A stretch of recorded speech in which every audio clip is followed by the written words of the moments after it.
Welcome back to Thinking Cap. In today's video, I'll be assessing the attacker meta in the final 2 weeks of FPL this season.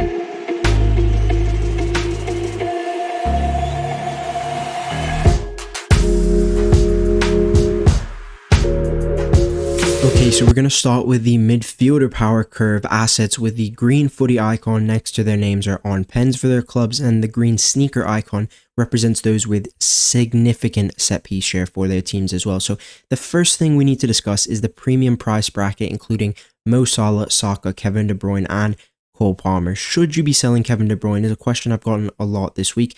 Look, Bournemouth, it is a home fixture. It's not the best home fixture, but it's still at the Etihad, and I am expecting KDB to start this one because it is his final game ever in his Manchester City career in this tenure, this amazing patch that he's had. It's his final game at the Etihad, and I think Pep Guardiola will award him with the start on Tuesday. And look, just based off that, I do think he is a hold because it is a decent fixture at home.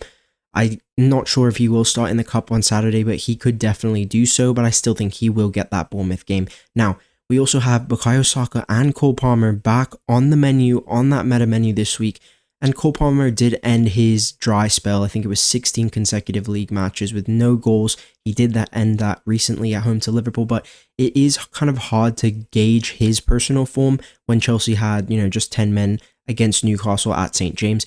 And I really wanted to get a better look at him. Is he still playing well? Was it just a fluke game against Endo, Jones, and Harvey Elliott? But I thought he was okay against Newcastle considering 10 men, and I think you still can go there, but I still would prefer you going for Bukayo Saka considering both fixtures across the next 2 weeks.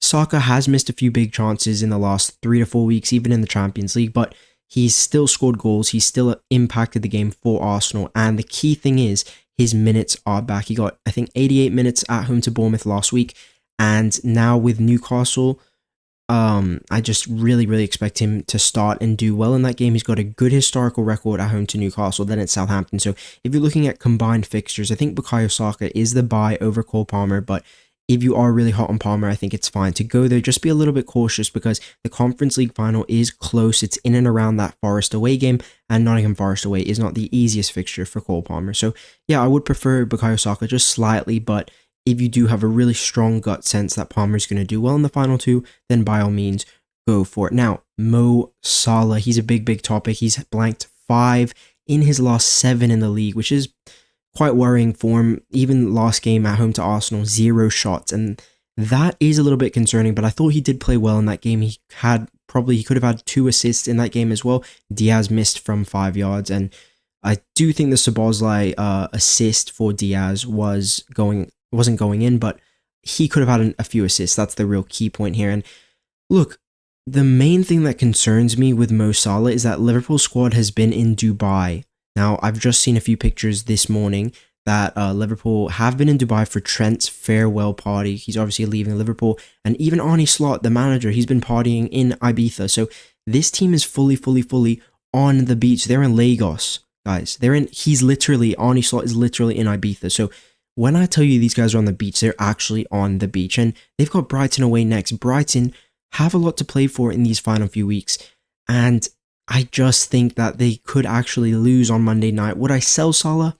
Probably not. Not only is his religion, because of that, he's not actually drinking, which is great, even though Virgil van Dijk, Alisson, I've already seen them with a few Ronas in hand. Salah, we know this. He's an absolute machine. He's a monster. He's still pushing for GA records. And with Crystal Palace at home in game week 38, and he could be playing a Crystal Palace who do just put out their reserve team because they've just won the FA Cup final and all of their players are absolutely drunk.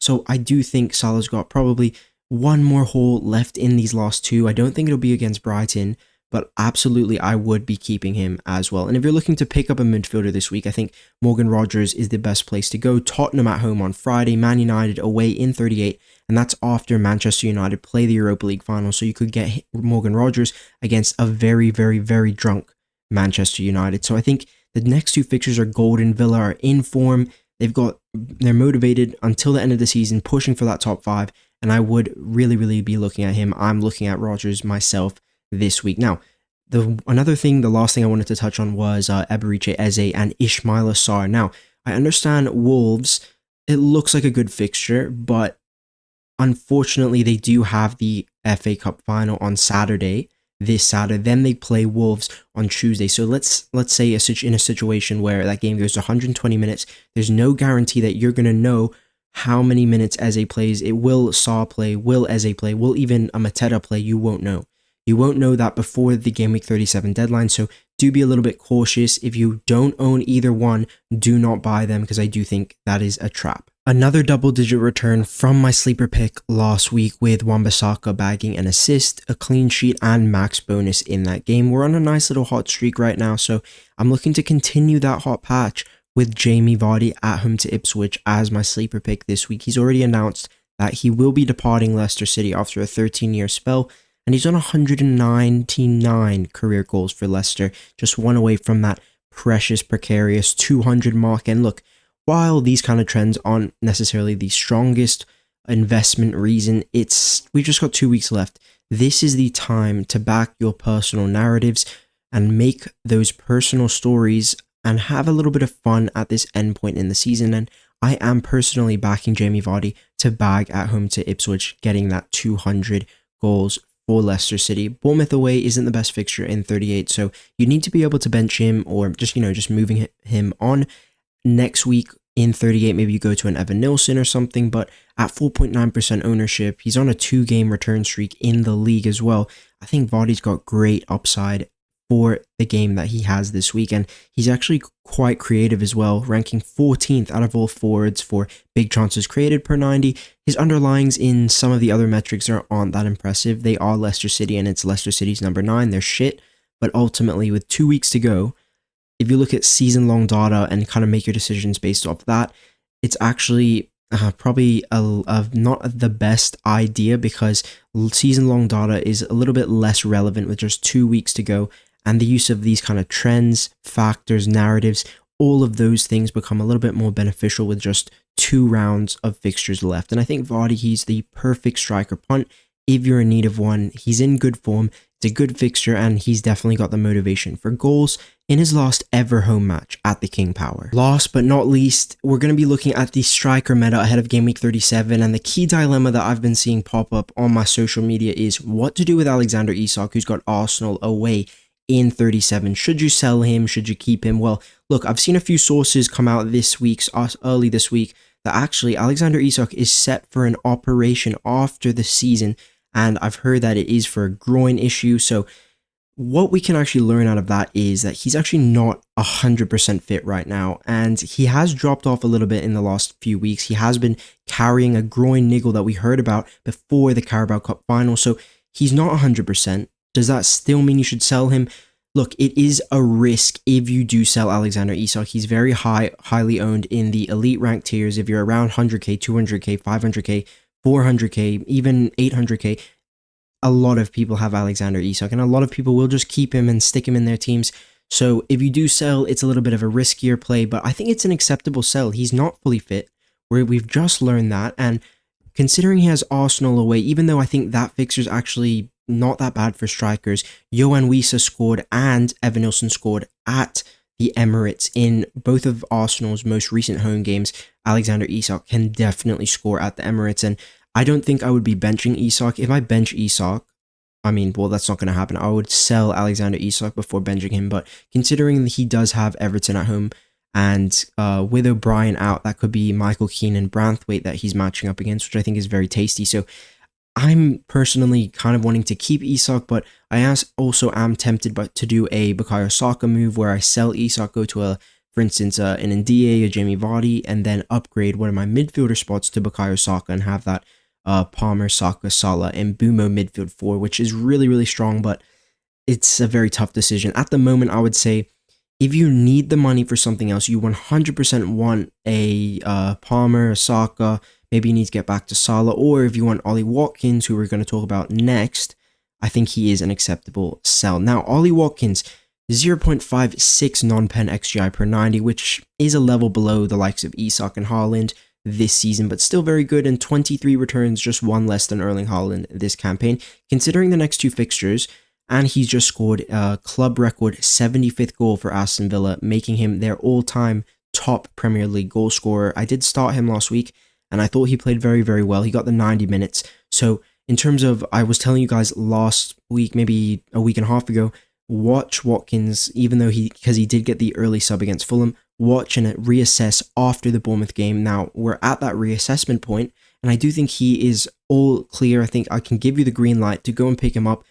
He's looking good to finish the season. He's looking sharp. He's got 2 good fixtures, and I think if your gut is really saying, hey, Ollie's going to bang this week, I might even want to cap him, absolutely, I recommend going there. In terms of Erling Haaland, if you do have Haaland, I would just probably keep him. I know the last two fixtures aren't that great, but I do not see Pep Guardiola starting Omar Marmoush in the number 9 against Bournemouth at home, who have a very, very, very good centre-back partnership. I just see Erling Haaland starting there, considering they did drop points this week. City need points. They need wins to get in, lock in that top 5 place. So I would keep Erling Haaland this week if I did own, because I do think he does start Bournemouth. Wisa, absolutely, definitely start him. Would start him if you have him. Cunha, it's a little bit weird on Cunha. He could have got sent off. He got very, very lucky, as did I, with a yellow card penalty, and then the early sub, only 0 points, but it could have been negative points. But for me, I'm looking to start Matheus Cunha unless Vitor Pereira comes out and says something like that makes it look likely that Cunha doesn't start, but I think that is a low probability, and I think he could play against a rotated Palace. He's got a very, very good record against Palace, so I'm looking to keep Matheus Cunha. Marmoush obviously got benched against Southampton. Even though he looked threatening off the bench, I think he's definitely a sell. You have no guarantee with Omar Marmoush's minutes now that Haaland's back. He's not on pens. With De Bruyne in the team, De Bruyne's taking almost every single set piece. So I think it's time to go for Omar Marmoush, and I would look to, if you do have Marmoush, I would look to upgrade him to Ollie Watkins some way.